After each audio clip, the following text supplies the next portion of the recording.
going to hand the mic down to Carl first, if that's all right, if you don't mind going first. Could you introduce yourself and tell us who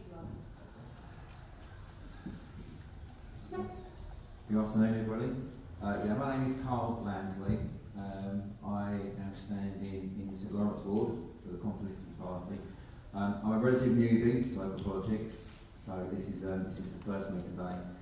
The reason why I came along to attend today is for two reasons. When James asked who wanted to represent the party, is over recent years, two of my jobs that I worked in a daycare centre with children with learning difficulties, badges down in Rochford. I was in about a year. And for the last year, I've been driving 5 special needs kids to Glenwood School as a minibus driver. And I always tell everybody that these are the two things I least find as jobs, because I love every single second of working with it. So anything can be done to help the families with these children really resonates with me. The other issue is a very, very close family member who's very recently been diagnosed and admitted to care with mental issues. So again, this whole area really interests me. I'm here to listen to what people are going to ask, what the answers are going to be, and yeah, I think my main concern is when I say 10% of the budget, it sounds impressive, and that does sound like a huge amount. But what does it actually go to? I want to know what every single penny goes towards. I want to make sure it's going to the right people, so we can help people. So thank you.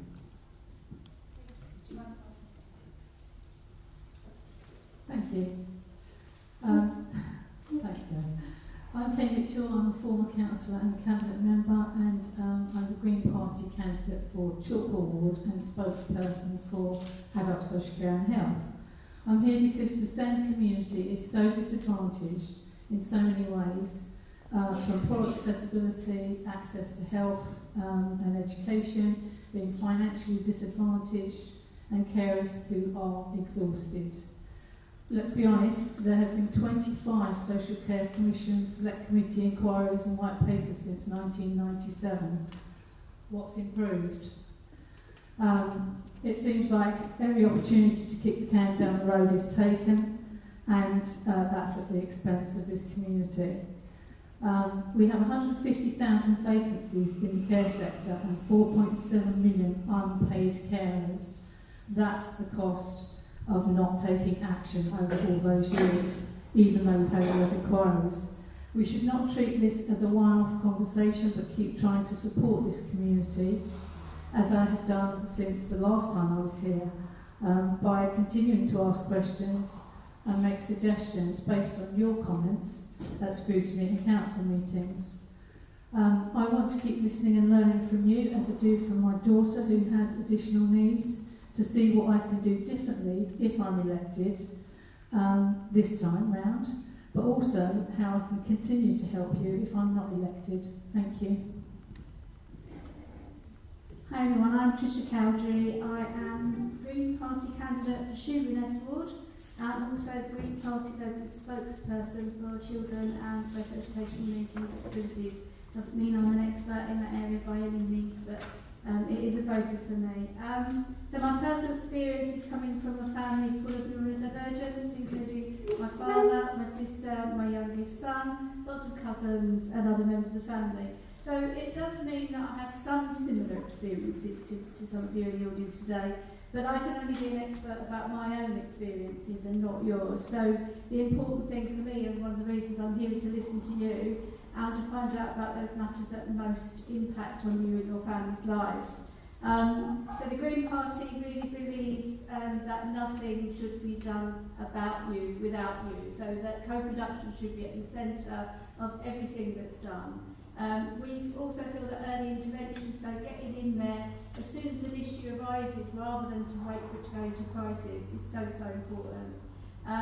So that intensive services aren't needed so often. We also feel that unpaid carers, like many of you, so that includes parents, are not recognised or supported appropriately for the contribution that they give to our communities. And also we believe that those services where children, young people and adults are subject to endless reviews, which don't necessarily improve their outcomes but are being used often to cut services, that needs to be reviewed completely. Thank you. I probably should have said I'm Beth for making care fair, and Robbie is our co-chair.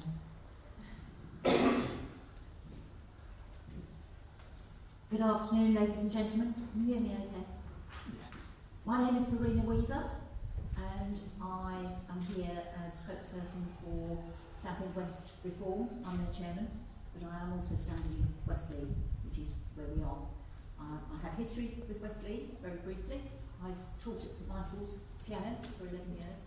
I've accompanied all my life piano, singing, choirs, all sorts of things.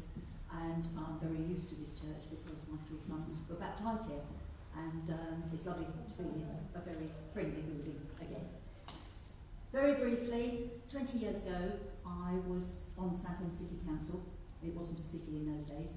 And I had the portfolio for social services, which at the time was a complete social services spectrum of everything. Adult, children, learning disability, everything. We didn't have, in those days, the difference between SEND, learning disabilities and autism. It was all just all in one great big package. And I was responsible for bringing in the Learning Disability Modernisation Agenda, which I worked on very hard for 3 years. And I had hoped that when I left, it was well on its way to improving things. We brought in PIPs because the idea was that the carers and the clients themselves should have a lot more independence about what should be spent, rather than the council spending it on something that they said they should have. It should be, well, we need this, we need that, we need the other, put the money together, and they could spend it in their own way. That, I think, worked for a while, but I gather from speaking to a lot of people that it's not working very well now. So I'm here really to listen to all of you. I think we've all said that, but it's all absolutely true. We want to hear what works, what doesn't work. Sadly, I think more isn't working than is working, so that we can go away and all work together, no matter what happens at the council elections next week. Thank you.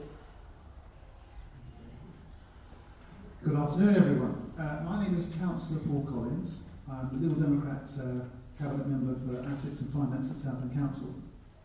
I'm actually a substitute for Stephen Cummings, who is the candidate for Westleigh. Sadly, he had a car accident yesterday. He's at home. He would love to be here. He's done these hustings before. He has a particular interest in this subject because he has his own disabilities, and he would have loved to have been here, but unfortunately he cannot, so I'm representing him. And as for myself, politicians tend to come into it in different ways, and of course we have a disabled son at home, and he has got lots of challenges. And when Beth was talking about clashes with NHS and universal credit and all these things, I understand that. We deal with that. We live with that, as you all do here. So I want to hear from you, as other people on the top table have said. Tell us your issues so we can try and help. Councillors at Southend City Council can do only so much. A lot of this does revolve around other services, but a good councillor, and you'll have a good councillor who I'm sure can be the 7th, is a signpost and a help and a guide. So please tell us what your issues are, and we'll try to sort them out and try to listen. Thank you for the opportunity of talking to you.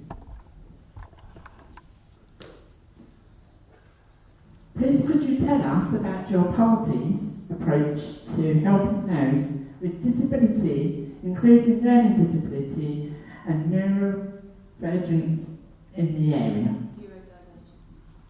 So who would like to go first? Can I hand? I tell you, I'm going to hand to Kay. Should I have? Because I know she'll have thought about it. So, sorry, can I just clarify? The question was, what will our party do to help those communities? Yes, thank you. I think there are a whole host of things actually. So although we don't have control over health, it's very clear that the council has a responsibility both to scrutinise and to challenge their partners, especially health. And I don't think that's happening very effectively at the moment. So we need to be making sure that health is accessible and that there's less discrimination in the health services, and that we have suitably trained people to support this community. I think from the Local Green Manifesto perspective, We want to fix the broken SEND support system and reduce the delays in EHCPs. We want to protect early help, which is a key foundation for us. Early help is the key to preventing crises and for people to get to the point where they need far greater help than would otherwise have been necessary had we had the support in the first place. We want to make sure that carers also get the support that they need. Our carers are key to stopping us from actually spending huge sums of money on care, which is not the ideal. We want carers to be able to live their lives and to be able to work if they want to, which often they can't. And I think also the other aspect for us is co-production. So we talk a lot about co-production, however, it's not really working and it's not really including people in the way that it should. So co-production should include this community in all decisions that are made through council, so that you're represented right through those decisions on every department, not just when we're talking about SEND services in particular. And I think that would make it a huge difference. We need a proper charter for this community that actually works for this community. We don't have that at the moment. Thank you.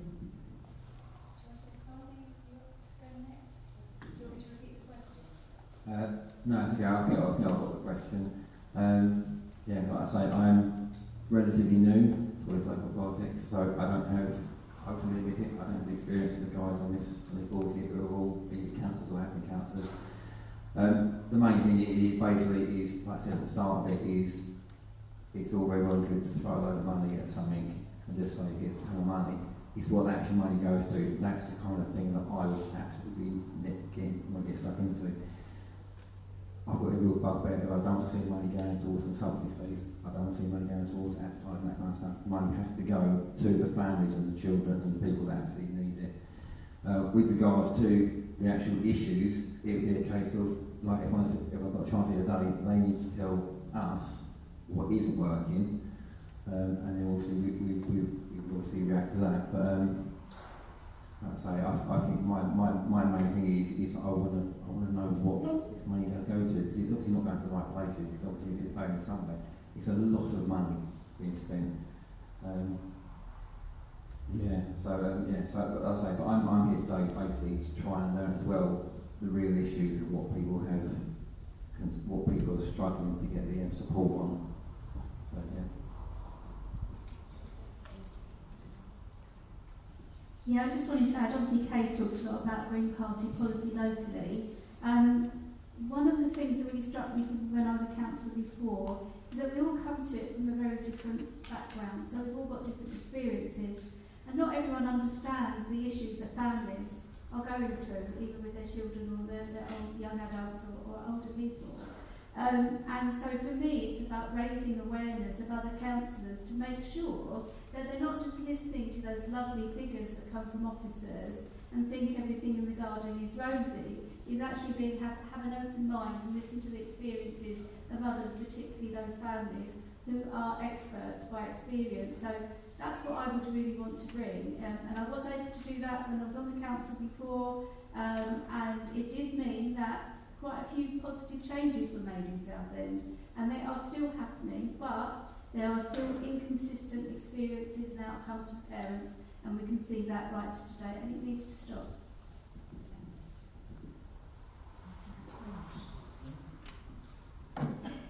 Okay, so what do I say that's any different to any of that? Because I think they're all very good points.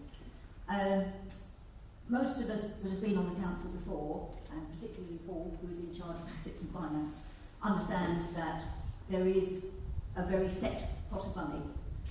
Much of it is ring-fenced for what it has to be spent on. So the amount that gets left over with choices is very small. I think it's already been touched on. Adult social services and children's social services take the major part of that share. I used to have to explain to my colleagues why I was spending £500,000 a week on a child. It was because it was our legal duty and we had to do it. We didn't have any choice. And that's very, very hard when you've got, many of you have got children who desperately need services and we're saying, well, we can't fund them because we haven't got enough money. So I think it's how to be equitable about what is left and get best value for it all.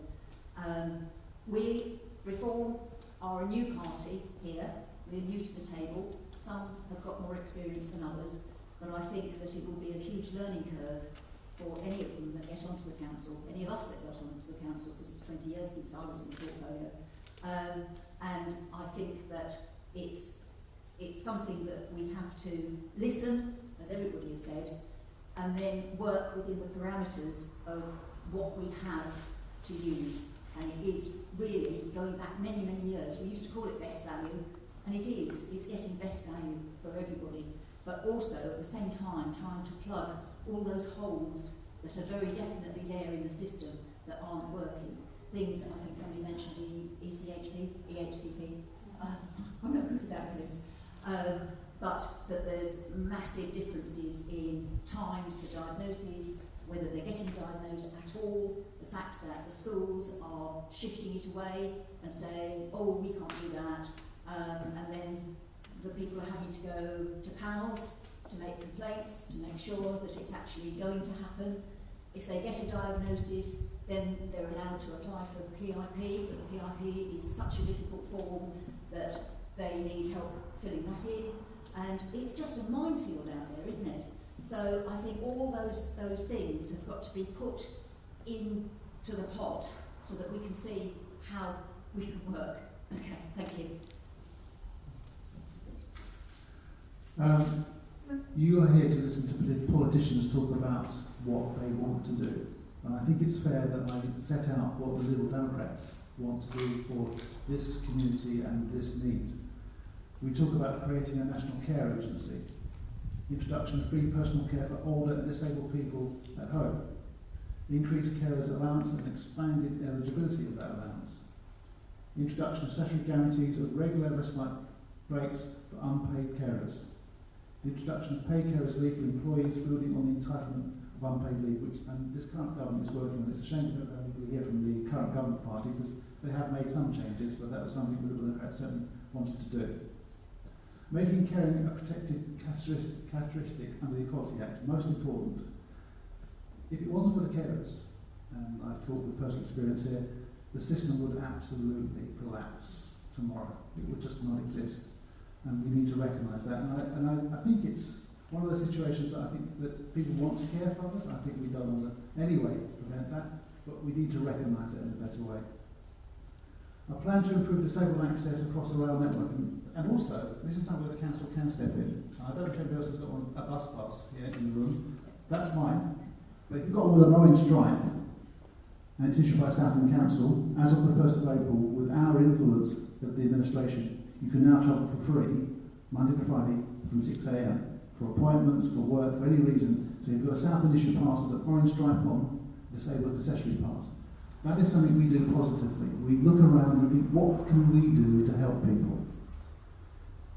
We think qualified mental health professional in every primary secondary school. We need to look after the flow of the children through the process, getting the personal experience of how children, and every child, it's an obvious thing to say, I'm going to say it, every child is different, and everyone has different needs, and the parents are the ones to be listened to when it comes to the child. When Ross was born, they didn't want to put him into mainstream schooling, but they did. We fought against that, and we got him into a good primary school. And it was the best. Well, I'll start with Ross. So that's my time. So, Chair, I'll hand back to you. Thank you, Jesus. All right. Well, I tell you what, I'm going to go to the audience. Does anybody want to ask a question? Is there anything anybody who wants to ask a question?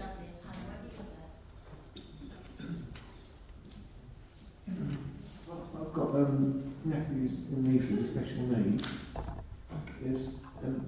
And so is there anything like we get more opportunities to do more courses, not just with people that haven't got special needs, like more staff in schools and stuff? So, do you mind me paraphrasing that? Yeah. Because I think you've asked a really good question there. I think you're asking how can we make sure that those children are supported, the children get the right support. But I think the other thing I would say as well, if you don't mind me is that you adults don't get that much either.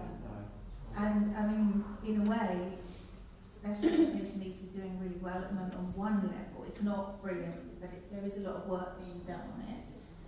But once you hit 18, there's nothing. It's like a cliff, isn't it? So I guess the question is, what would you like to see changing in the way of offering opportunities for? Do you want to go that? Yes, a really good question, and it's quite a difficult one because it is a bit of a lottery depending on what school you're at, to be honest. So if you're a community school, so a school that's run by the council, generally the opportunities are going to be better because the council has access to a whole new team which has got all specialists on it, so educational psychologists and specialist teachers and all those. Now that team is available to the academies, but it's up to the academies whether or not they decide to bring them in. So that's a bit of an issue. So there are some schools that are really excellent and others not. So if your child has an EHCP, if your nephew's got an EHCP, then what he's entitled to, what he needs will be laid out within that. And so you've got something to say, this is what he should be getting, is he getting it, and is it of a good standard? Well, one of those, so this is my brother, so this is about my grandsons. It took my daughter 2 years of fighting Essex County Council to get the EHCP in place to get him into a special needs school.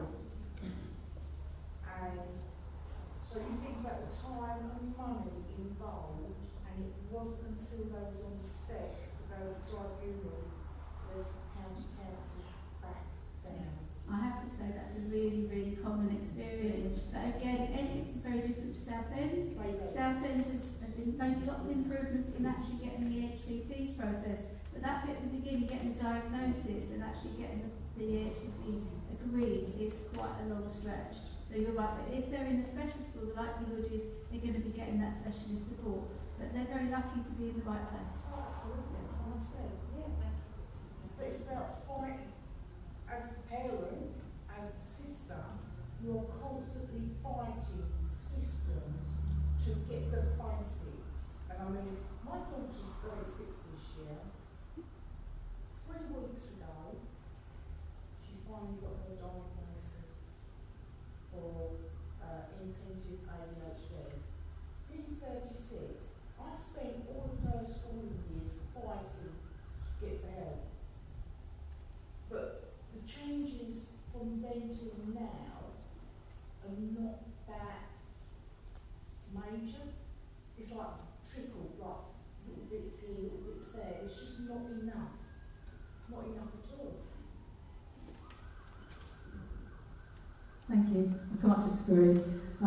Absolutely, that's I think what a lot of us were talking about earlier is there's been all these kind of reports that have been done over the years and really very little has changed. So I think one of the biggest things that we need to do is to actually implement some of the recommendations from those reports that are just sitting gathering dust. So I think that's a really big thing. I have real concerns about the government white paper that is on schools at the moment. And I'm coming from an adult learning perspective here, because although a lot of it is obviously focused on schools and younger children, there is still a huge impact on adults in education as well, and there's going to be another huge focus on getting people back into work when they haven't done the basics with people to start with, so they're not ready to be in work, and some people can't work for all sorts of different reasons.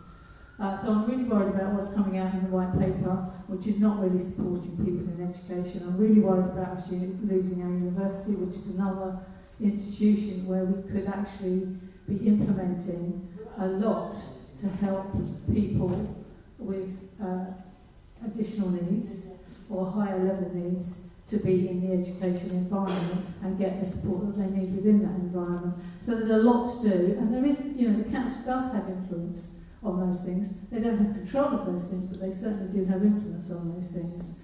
And we should be using more of that influence, and we should be using our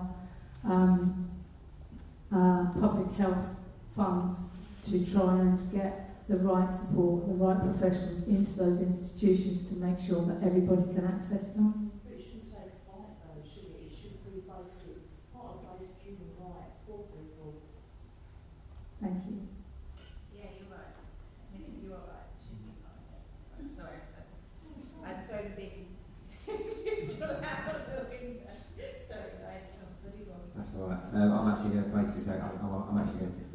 Farina and Paul on this, only because the questions you ask are so in depth and historical and based on.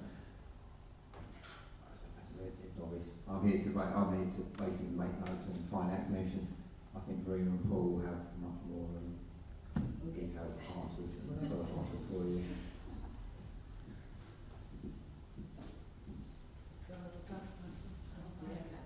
Alright, well I'll take this first, but Paul is definitely going to have the edge because he's in the council, he's in a senior position, he knows exactly what the finances are and he knows what can and can't be done. So I'm just guessing here.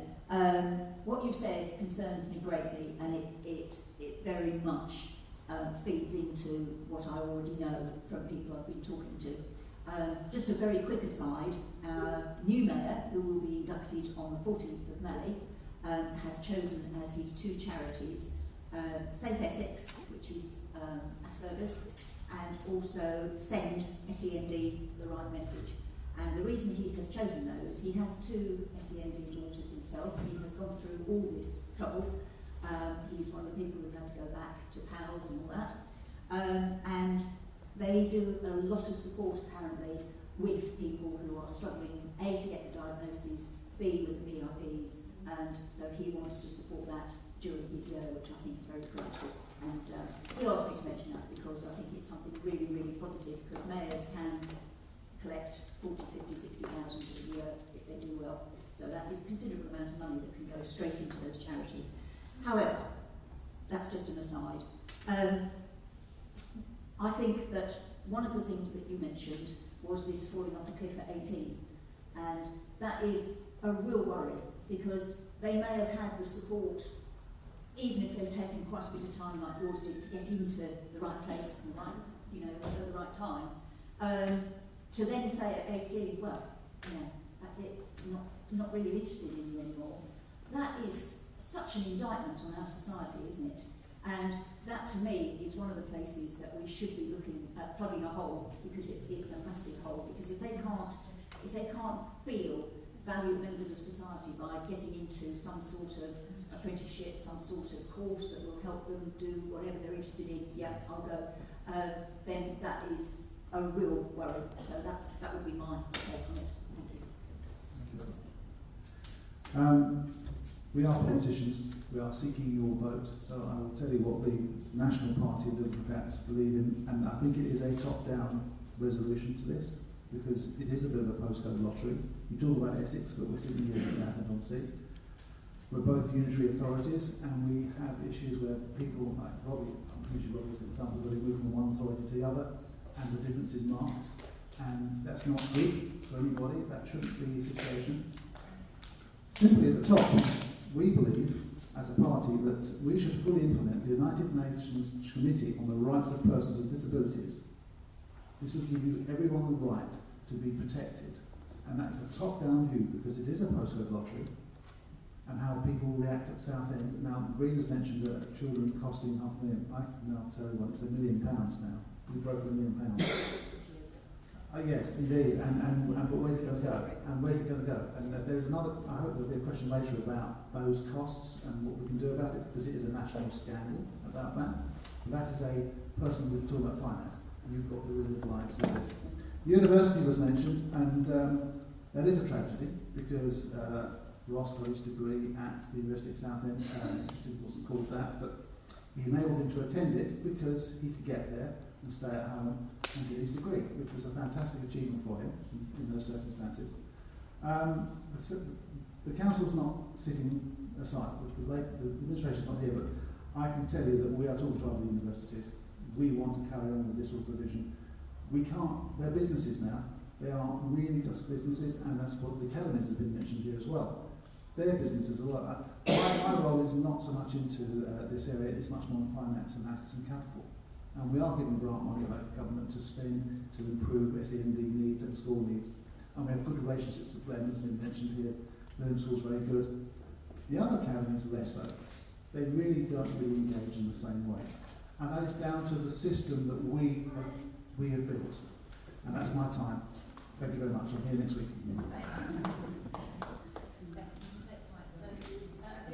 I have a grandchild who has special needs, doesn't live in Southend. He lives in Lincolnshire. The support they receive there is much different and much better than the support they receive here. Why don't councils start talking to one another and groups start talking to one another to improve the situation of their own? I think it's touched on it. It's like a postcode lottery. One area, you get very good service, and another area, it's, let's say, not as good as it should be. So maybe opinions of why we don't speak to others, I'd like to hear. Why don't we start at that end this time? Because we've got a on the other end. Means I'm going to get way back soon, that's the trouble if I start here.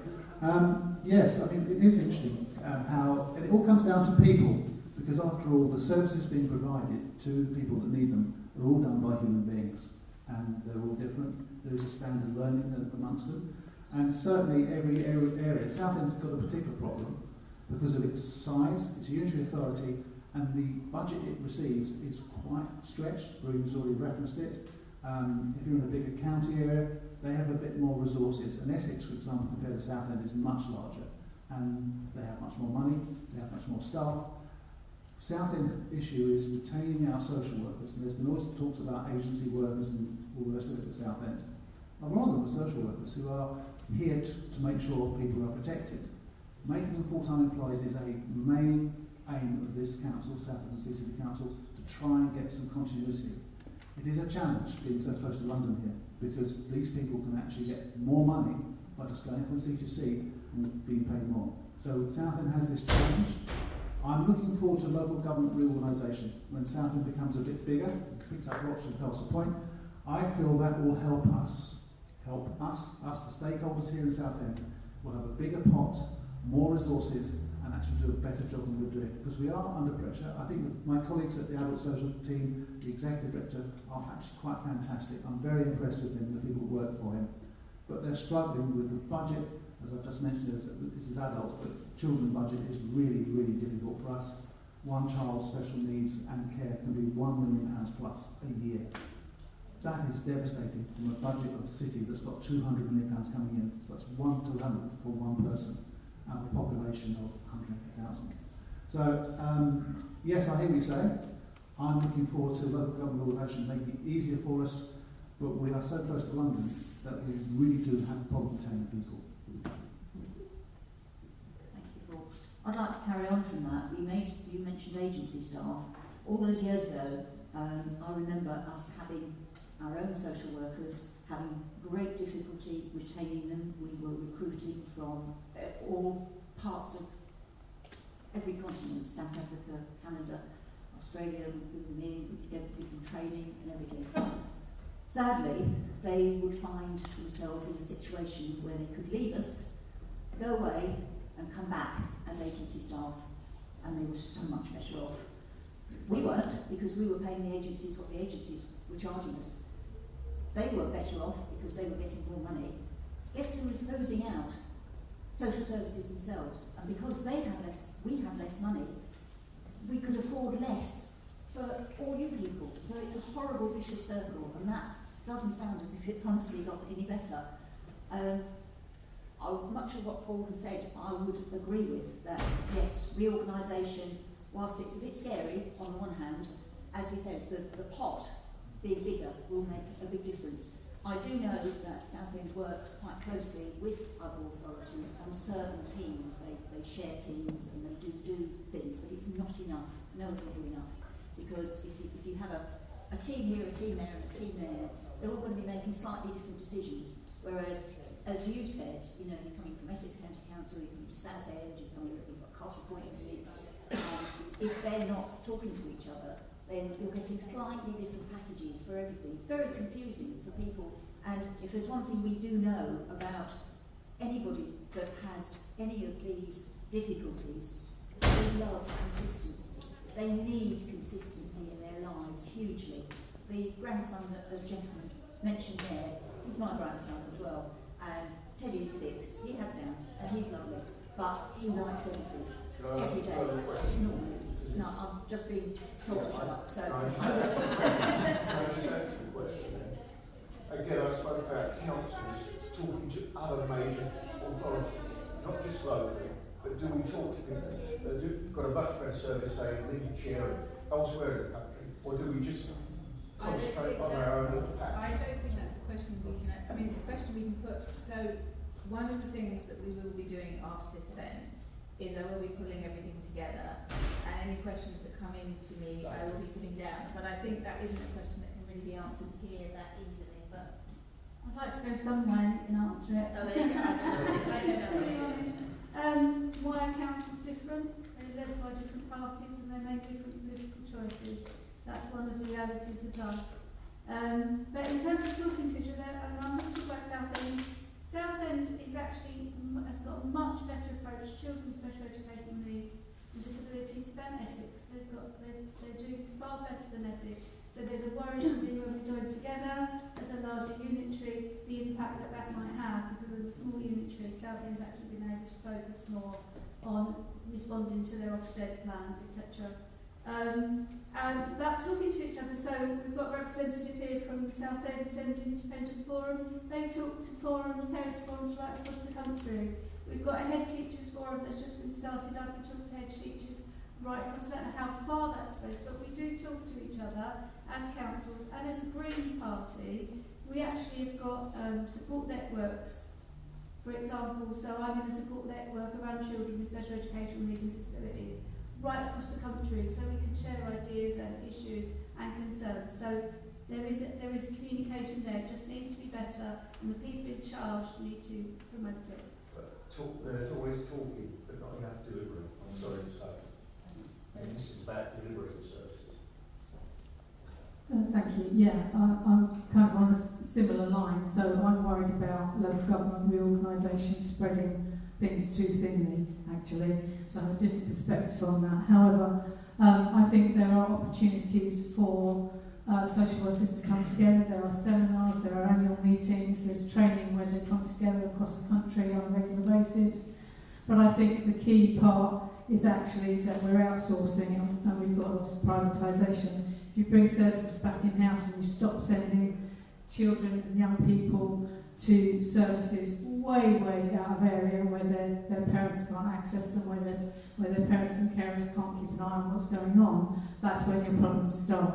We know that we've still got the Lampard inquiry outstanding, and actually I'm waiting for the outcome of that so that we can implement some of the recommendations from that, which I think are going to be key.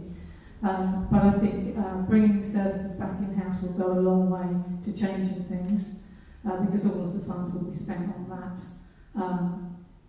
And I think that we can be talking to other services in other areas, but I think that already happens. It's how we implement that, which I think the gentleman is saying.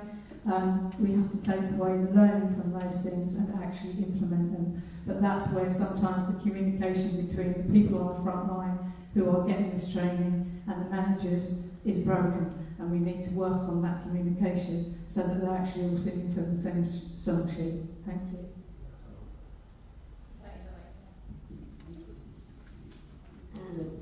In Southend, there are more problems in Southend, and also there's homeless in Southend, and they need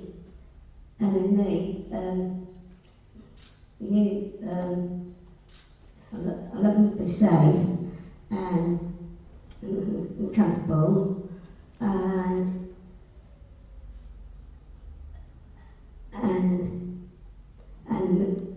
they're asking for money. And what you do about making us feel safe in Southend? Thank you. There are two separate questions there, one about the homeless and one about the high street. So with regarding to homeless people, I think there's a huge social issue in terms of homeless people, and actually we need to go back to the beginning as to why we have so many homeless people, what's causing that, what are the underlying issues that are making people homeless. And from a Green Party perspective, we would be looking at housing first. So if people have housing and they have a safe place to live, then they can build their lives and they can not be out on the street asking for money. So we have to turn it on its head and not be looking at the punitive aspect, which is not working. We're just moving people around. So we're sending out more community officers. They're trying to deal with the issues of people on the street, but actually we're just moving them from one place to another. If we house people and we make sure that they have the support they need to make their lives work, then they're not out on the streets in the first place. So that would be an answer in terms of homeless people. In terms of feeling safe with the homeless, I think that's about support within the high street, particularly we were talking about, but I know that it's elsewhere. And I know that actually we could actually be using our community safety officers to make you feel safe rather than penalising the people whose lives are already difficult being homeless on the street. With regards to the high street, a separate question, I think that the council has very little control over the high street properties. That doesn't mean they don't have influence, and I think they're not succeeding in having influence over how shops are changed, what we want to see in our high street, what businesses we want to see in our high street, and how we're encouraging that to happen. 2 questions. Sorry. And I think the other thing that's really important is that we had a very expensive consultation done by a consultants company on the high street. They did a complete report on regenerating the high street, which included greening the high street, which included different zones in the high street, which included housing, which included transport. It had the whole kit and caboodle. And that's on the shelf gathering dust somewhere. And we need to revisit that because actually it has some really good ideas. I'm not saying they're all great, but it had some really good ideas and we need to return to that. Thank you.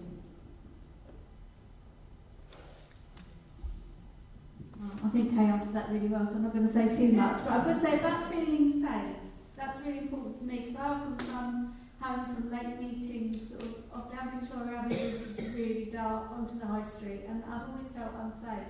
But actually, when I raised that, there are CCTV cameras everywhere on the high street. It's just knowing where they are and actually making sure you're in their line. But also during the day, you've got those community safety officers there, you've got the bid officers. Do let them know if you're feeling unsafe, because that's what they're there for. So I feel a bit more confident going down there knowing that, I can make a fuss and wave and stuff, and somebody will pick that up and know that there's an issue. And they've got these roving mics and things. So, but also I believe there's a scheme where there are safe spaces for people to go if they're feeling a bit unsafe. So finding out really where they are. In terms of the high street, I'm going to say it's only going to get worse. University going is a real concern. Most of our businesses, I know you're saying coffee shops, but they rely on the university students. So when we lose those, I think it's going to have a huge impact.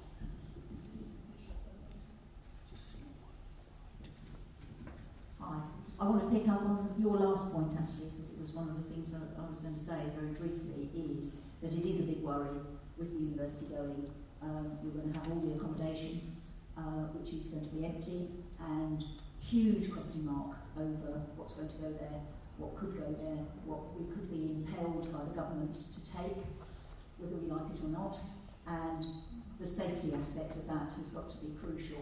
I think the community support people, the officers, do a great job. We probably need more of them, a lot more of them, because they're spread very, very thinly, and during the day they all work with the shops and they've got the mic system, so they do that. But it is a worry at night. I can't think that I would know any single women that would walk down the high streets. I think, Tricia, you're brave. I'm not sure I would do it. So I guess that I always have a bunch of keys in my hand with one there, so that I've got it ready. And mobile phones are a great thing because you can tell somebody you're on your way and how long you're going to be. So that's the safety angle. As for the high street, it's a really difficult one, isn't it? Because we all know that, sadly, we shop online. Most of us shop online. And that has... Okay, but they may have somebody who will shop online for them. That's not really the answer. No, that's not the answer. I'm not saying it's the answer. I'm saying it's the problem, because that has caused the high street to die. And honestly, all you're getting in the high street, as you pointed out, is cafes, vape shops, phone shops. That's about it, isn't it? And it's not ideal, but the council doesn't have the opportunity to say what goes in. If the change of use isn't a change of use, you can't actually say you can't have it. And most of us would accept that an empty shop, you would rather have a full shop than an empty shop. So I do think that it is difficult to know what to put in there. Probably more community services of some sort, and I think from that point of view, probably Victoria is doing well because the council is putting in the blood test centre and various others.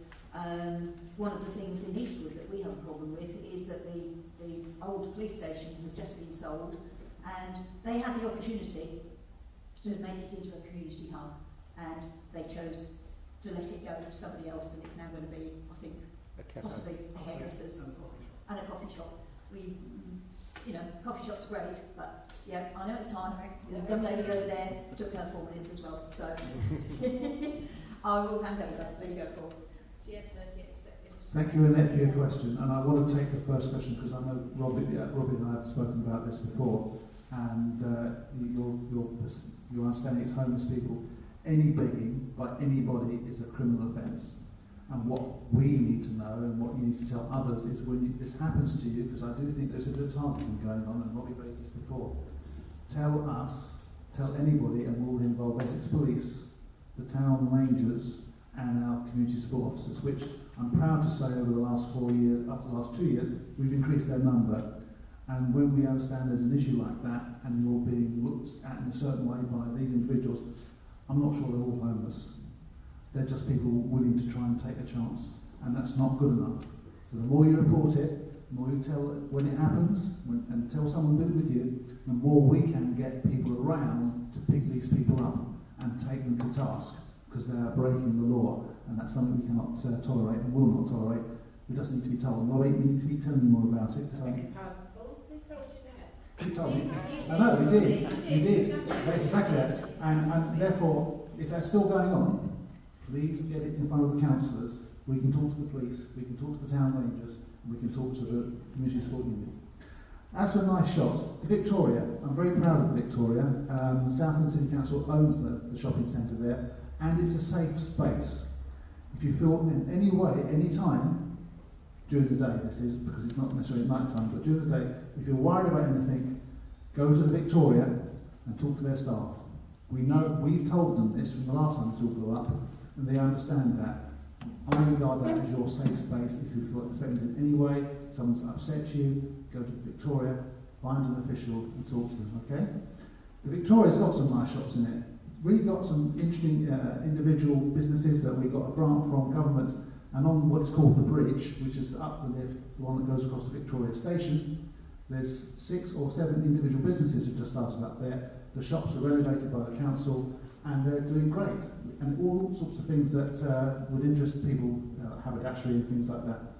The Victoria is something that we are trying to influence the rest of the high street with. It is our cornerstone for the rest of the high street, because we can't really influence the other businesses because, as Verena says, habits have changed. People don't do the shopping in the same way. But the Victoria is still the jewel. Make your way to Victoria, you'll find some nice shops in there, and also, more importantly, get used to it, because that's your safe space. Get to find out where the people are. Thank you.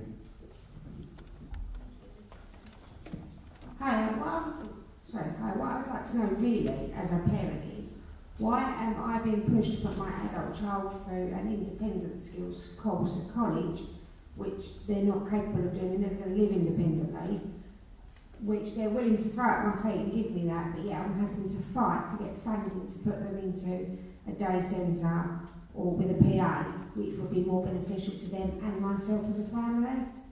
So if you could just perhaps explain why it's easier to do it at college than it is a social aspect. Thank you. Thank you. It's a really, really difficult question to answer. However, I'll give it a go. I think that this has a lot to do with annual reviews and the way that social care try and fit people into boxes. So they have an expectation that people will be educated in a certain way or attend certain things, and they often choose the cheapest option for them. So if the better option for your young person is to go to a day centre and to have support to attend the day centre, that's more expensive for them, sadly. And I think, although I've asked a question at council about annual reviews, which I can tell you from personal experience are horrendous and usually take something away each year. I think that the council's answer is that they don't do that, and they never do an annual review on the basis of money, and I disagree. And I think that that's a big part of the problem. So you'll have had various assessments, but you also have an annual review to look at the services every year and what they think your young person needs, and that isn't usually in agreement with you. And we have to get much better at actually delivering what the young person needs and not what social care says they need. Thank you. Does anybody else? I will be perfectly honest, I don't know the answer to this, but is it not the case, does your daughter, son, do they have an EHCP? Yeah. So, on here, I've got all the things that say, for one thing, it says young people up to 25 who need more support than is available through SEN support. So how old is your son? 30. Okay, so he doesn't come under that little bit anymore.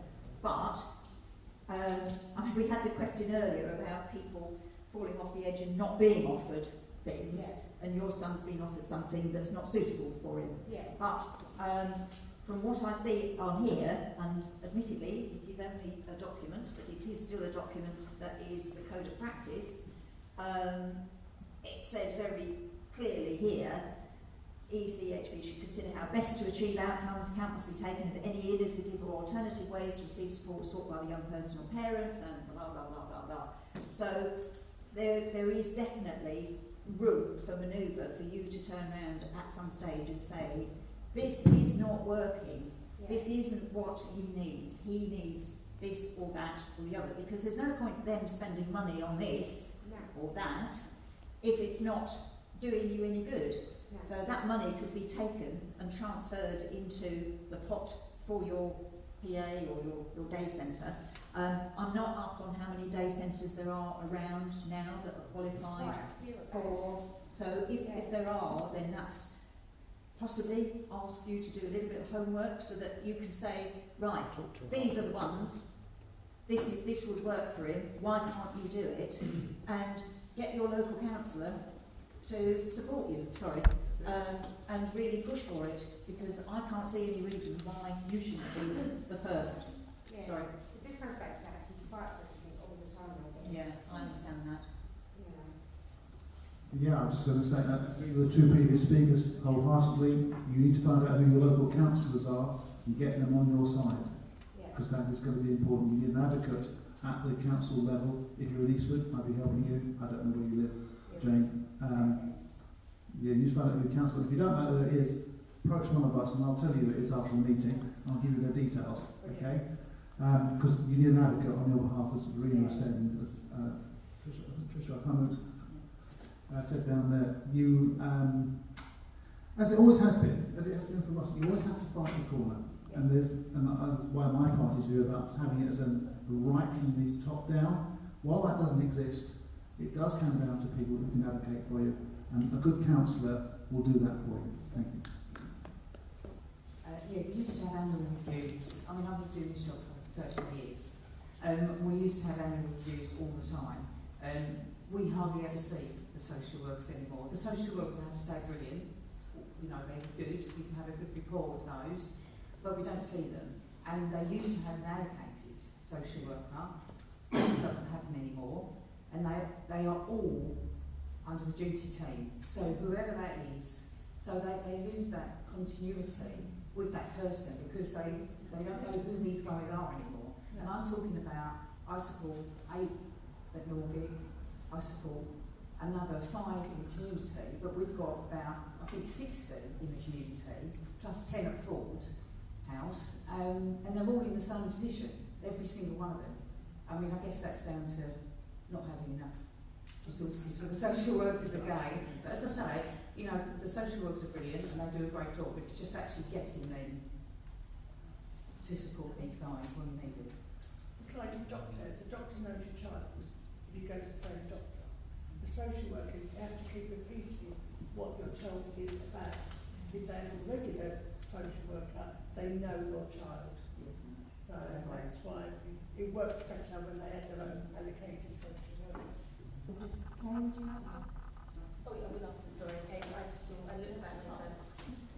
Yeah, just very briefly, I think it's about looking after the workforce. So we're not retaining our social workers, they're not staying here.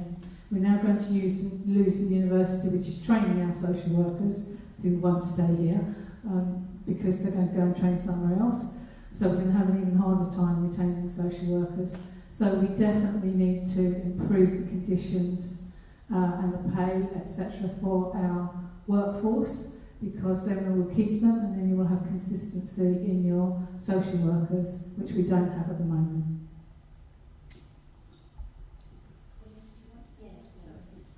Just briefly, I'll try to be brief.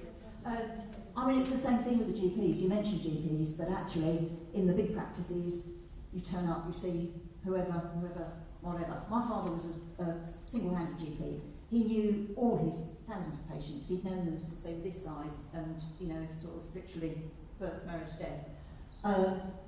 The social worker side of it is hugely important because the clients that they're dealing with, I talked about consistency earlier, and this is the same thing, isn't it? Trust, consistency, knowing the person that you're going to see knows you, understands your problems. And I think, yes, I take the point that social workers, there's not enough of them, we're not retaining them. That's not been any different for the last 20 years. I had that problem 20 years ago as social care portfolio holder.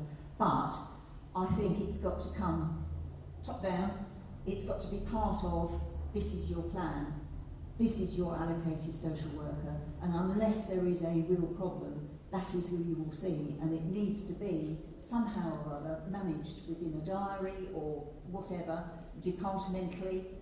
It's got to be able to be made to work because it's too important not to. That's all I can say, really. If I'm going to really cheekily ask you a question, how can we do that? How can we make sure that we don't lose the resource of adults with disabilities? How do we make the most of these people's lives so their lives enrich their own community? I think the first thing we need to do is stop being what I call tokenistic. So, you know, like one group of people and the same group of people have asked the same questions over and over again. It's got to be easier. And I know something that struck me earlier on from what was being said. We do consult with parents, we do consult with individuals, but there's consultation burnout. People are being asked the same question year after year after year, and they see no change. So there needs to be a change in how we communicate with each other and how we, you know, we benefit from all your experiences without just making it a tick box exercise. So for me, it's like, don't just wheel the same people out. It's actually go out to the communities. Your counsellor should know you, should know your communities, and actually engage with you and involve you. That's the way it needs to be done. Sorry. Thanks. Yeah, I'm going to come at it from a slightly different angle. I think I talked earlier about the new white paper on schools, and from my perspective, there's a huge drive to get people back into work.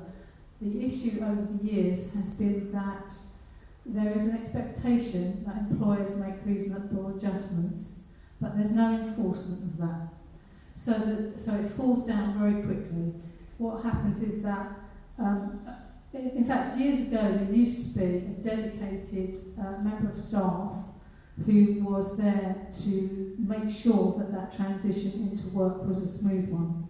And they made sure that the employers prior to the person starting work there had all the reasonable adjustments in place, and then when the person started working there, they followed them through that process for at least 6 months to make sure that it worked for them, both for the employer and for the individual. And we've lost that, and we don't enforce it, and I think that's a massive issue in terms of some of our community being able to go back to work. So they have a huge contribution to make, which is not recognised, but this system does not work for them the way that it currently is in place. That we have to actually enforce those things that we say have got to happen. We need to find a way to make that happen with employers, not so that they do the tokenistic thing of, you know, changing some small thing, a desk, making a desk lower or something like that, but not actually consider the person's holistic needs when they come into that space.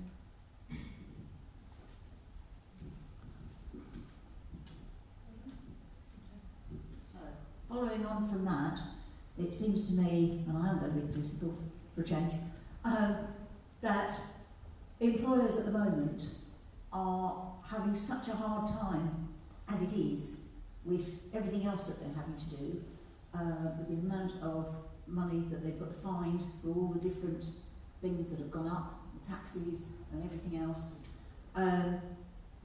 It's going to be very, very difficult to approach them and start to say, you must do this, you must do that.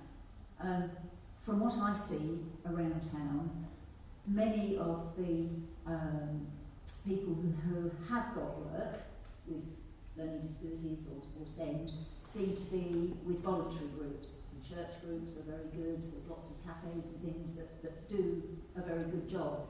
But not everybody wants to go and do that, do they? Some of our people, your people, must have other things that they'd like to do, things that they're good at, art, all the other sorts of things. We know, don't we, the Music Man project is fantastic. And I've known David Stanley since he was a young teacher at Shoebury High, and he had this vision and he has created something amazing. I'm not saying that everybody can do that, and again, that's a charity, it's voluntary, but there must be a way of pulling in employers to want to do these things rather than impelling them to say, you've got to do this, that and the other, because they will just turn around and say, well, in that case we won't employ any of them, we'll just stick to what we've got. And compulsion is never a really very good way to get anybody to do anything. I know if somebody tells me I've got to do something, I'll go, why? Why do I have to do that? Whereas if somebody says, have you thought about doing this? It would be really good and this would help you, it would help somebody else and whatever, then I would give it much more thought and think, oh yeah, I can manage that, I can make time to do that. So, okay, that's it. See, I'll This actually makes me quite angry, because I remember my household who tried to get work, and he's quite severely physically disabled, but he's quite capable mentally. And he went for job interviews, and they found all sorts of reasons why they wouldn't employ him. It was awful. He turned to education, and God willing, he'll become a teacher in time. He went through education, and hopefully he'll do it. And I think we found his calling. But actually, we have a problem with our people who employ people. There's still a stigma, and I hope groups like this and conversations like this will get over that, because that is one of the barriers we face. Is people look at people still and go, no, and that's not good enough. It makes me angry, and I hope that with Beth's work and Robbie's work, we can talk to people and make people realise that we are all humans and we can all contribute and want to contribute, and we need to work on that, and that is something that with these guys in this table here will do, because at the moment, I'm sad to say, it's not working. Thank you.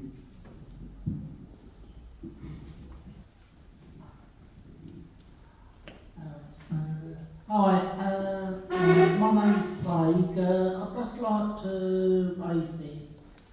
I'm a vulnerable adult. I live in a community in Southend, and I do get supported. Why is it that you get people with mental health issues living in the same block of flats or buildings with people with slow learning that cause a bit of nuisance to the other residents in the same area, and they still get away with living in their property. I'll be perfectly honest on this one. I really don't know the answer. I can see the problem, definitely. But as I'm not on the council and I'm not anything to do with housing, I probably can't give you a proper answer. So I'll be totally honest and hand it on. Craig, thank you for your question. Housing is under great pressure in Southend. Great pressure. We do not have enough properties for the people we want to give homes to. It shows itself in circumstances like you just explained to us, that people have been put together that shouldn't ideally be put together. We need more council properties in Southend. It's a pledge that I make here that we've done over the last 2 years to try and improve that, because the more opportunities, the more different private properties there are, the problem will go away a little bit. But you're right. And again, if you have a particular pressure in where you live and you're worried about something, get in touch with your councillor and we can talk to South Essex Homes if that's what it is, if it's that type of property, or if it's a residential association, we can help you and try and discuss it with you. But the real overarching problem is we've got not enough houses for people in Southend who need them and need to have their own space.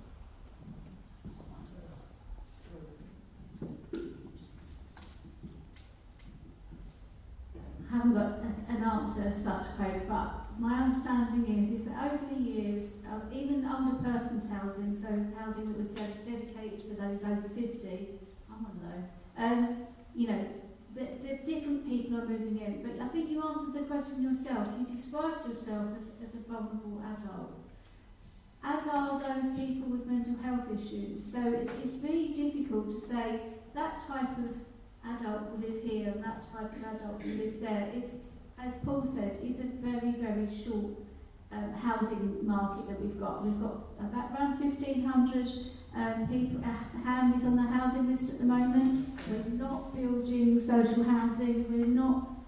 We haven't got enough adaptable properties for people who have physical disabilities. So everybody seems to get lumped together. So it's not wonderful. It is what's happening, but what we haven't got and what we really need is the support going in for everybody within that housing unit, whatever it is, whether it's a high rise or whether it's, like individual blocks.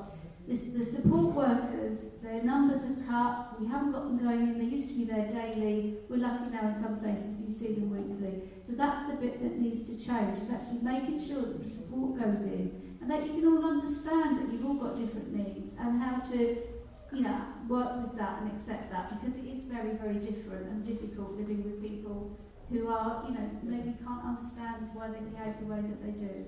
But it's what we've got, but we do need more support workers going in. Thanks, yeah, I was going to say a very similar thing. It is very much about the support that people receive. So it's not about that, there are different people living within that environment, because that happens, wherever you live. And actually I'm working with a family now who have a very similar situation, but it is all about the fact that the person who was housed there wasn't assessed properly in the first place in terms of what their significant needs would be, and a package of care has not been put in place to deal with those significant needs, and that's what needs to happen. So if you assess people properly when you're going to house them somewhere, and you make sure that the care package fits their needs, then the difficulties that you're finding with those people living in those environments would dissipate. They might not completely go away, because people do sometimes have significant needs, but if they're managed appropriately, that sounds horrible, doesn't it? But if the package of care is right, then those people's needs are being met, and then therefore the behaviours, are minimal. Thank you. I'm just going to take one last question from Kelly, because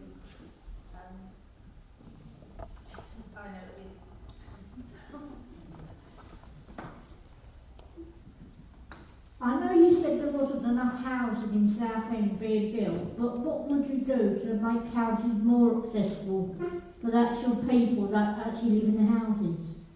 Instead of just giving the ones that are supposed to be accessible, but they're not, because I live in one, it's not big enough for his needs, not enough space for him, there's not enough space for all his equipment and things. So what would you do to make it more accessible for people?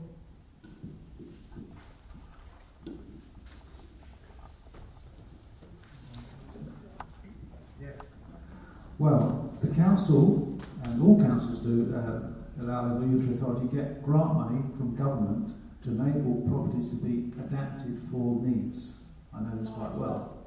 So, and you need to make sure if that's the circumstance and you think the property that you're in isn't, or the person you're talking about isn't good enough, okay, find out from the council, because you can get adaptations paid for to make it suitable. That's adaptable, it's adaptable property, but it's not adaptable. Is it too small, Kelly? So you're saying it's too It's small? adapted property, but it can't be adapted. Sorry, Paul, to be fair, Kelly looks after her nephew. She's the guardian for her nephew, who has profound multiple disabilities. He can't move for himself, he can't talk for himself. And she was moved out of property where it was okay into a property that she now has to often move him. Is it a council property? Yes, it is, yes. That's something you need to talk to either us on this table councillor or your own councillor. That's something we need to discuss, because those needs are obviously not being met, and we need to make sure it is being met. Because, like everything with housing, my first point was about what the government's trying to do with people's properties at the moment. And I understand your situation, Kelly, so I'm not saying this is what you need to do, is to try and help people stay in their properties longer by adapting it for them, wet rooms, ramps and things. Your situation is a little different, so we need to find out from you after this conversation, not in public here, how we can help you with your particular circumstance. We are trying to build more properties, and Lundy Close is going to be interesting, because we're going to put some new council properties in Lundy Close, and they're going to be disabled friendly, because we're building properties like that. It's not enough by any means, but it's a start. And what we're going to be saying to people in that area is that, look, if you want to move out from a bigger property to a smaller one, that's also possible, because there's also a number of issues with our council housing, with people living in them, in family properties that were their family there, but they're not there anymore. And we need to try and persuade those people to move to smaller places, because there's an imbalance going on at the moment. We have properties that are not being used for the right family size, and the hands just come up, so I've got to start anymore. But make sure you talk to us one of us afterwards.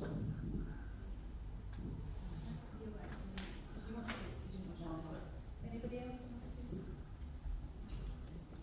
I have worked with quite a few people in your situation, and they've been to their counsellor and they've been everywhere, and because the next property isn't available, they are stuck where they are. But really, one of the things that the council has been trying to do in the past was to make sure that any new development, which included affordable housing, that every one of the properties were adaptable properties, so that they, you're not waiting for properties to come up. Unfortunately, in the current climate, a developer might say, we're going to make 20% of our properties adaptable, but then change that somewhere else down the line, so they end up having none. So we need to be much better in terms of our planning policy, in holding people to what they say they're going to do, because otherwise we're not going to get those additional adaptable properties in Southend, and we so desperately need them. Thank you, much the same, but just to add to that, obviously you have a particular set of circumstances, and hopefully some of what's been said is helpful in terms of speaking to councillors and trying to get their support to change that for you. But I think on a wider level, we do actually have quite a lot of adapted properties in Southend, but I think we don't know where they are very often. I was out with a young lady the other day who's a wheelchair user, who's had to move back to live with her parents because she can't find anywhere accessible. And she was saying, I don't see it ever happening. I think I'm going to be stuck with my parents forever. But I think if we had a register of adapted properties in Southend, and sadly it's usually under sad circumstances that they become available, We would know when they are, we would know that we could move somebody into that very quickly because they're already adapted and ready to go. I just don't think we know where they are, and we need to make a register in Southend for that to happen.